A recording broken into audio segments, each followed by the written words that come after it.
पंचनामा न्यूज, सर्वसामान्य जनतेचा बुलंद आवाज। कोंडाईबारी घाटात भीषण तिहेरी अपघात, एसटी बस ट्रक व ट्रॉला धडकले, 8 जखमी।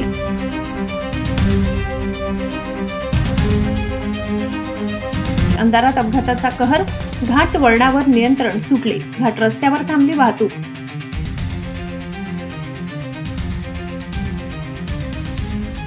धुळे सुरत राष्ट्रीय महामार्गावरील कोंडाईबारी घाटात महामार्ग पोलीस मदत केंद्राजवळ मंगळवारी रात्री भीषण तिहेरी अपघात झाला।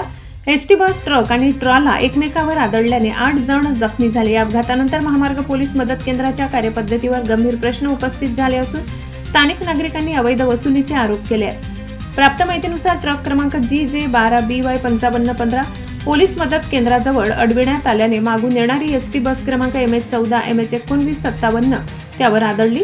त्याचवेळी समोरून येणाऱ्या ट्रॉला क्रमांक BR 24GA 8756 याचीही जोरदार धडक बसल्याने तिहेरी अपघात घडला।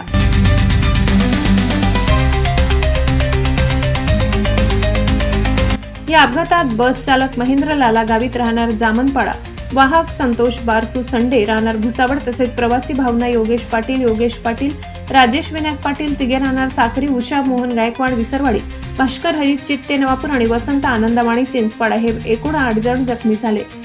अपघातानंतर महामार्गावर काही काळ वाहतूक ठप्प झाली होती। स्थानिक नागरिकांनी आरोप केला की अवैध वसुलीसाठी ट्रक अडविण्यात आल्यामुळेच हा अपघात घडला।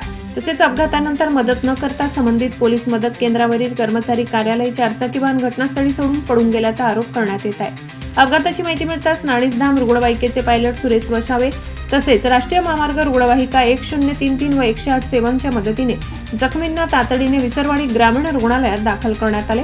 गंभीर जखमींना पुढील उपचारासाठी नंदुरबार जिल्हा रुग्णालयात हलविण्यात आले। घटनास्थळी विसरवाडी पोलीस दाखल झाले असून अपघाताची चौकशी सुरू आहे। दरम्यान महामार्गावरील पोलीस मदत केंद्राच्या भूमिकेबाबत निष्पक्ष चौकशी करून दोषींवर कठोर कारवाई करावी अशी मागणी स्थानिक नागरिकांकडून होत आहे। ओ ब्रेकेट लावणं बंद कराडा आम्ही आणि ए लोक लावलो रह्यो आणि आजो काय अपघात जायो ते जबाबदार एला पोलीस वालाच रोई आणि हिने गावकरी येणार आणि ही काय जायो त्या जबाबदार प्रशासन रोनारो माखना ओलो जाखनु महिमा आणि हाकाल जो रे लावलो रह्यो पे ब्रॅकेट ते ही कारवाई उसबी गावकरी नामा कारवाई को हुए लाव।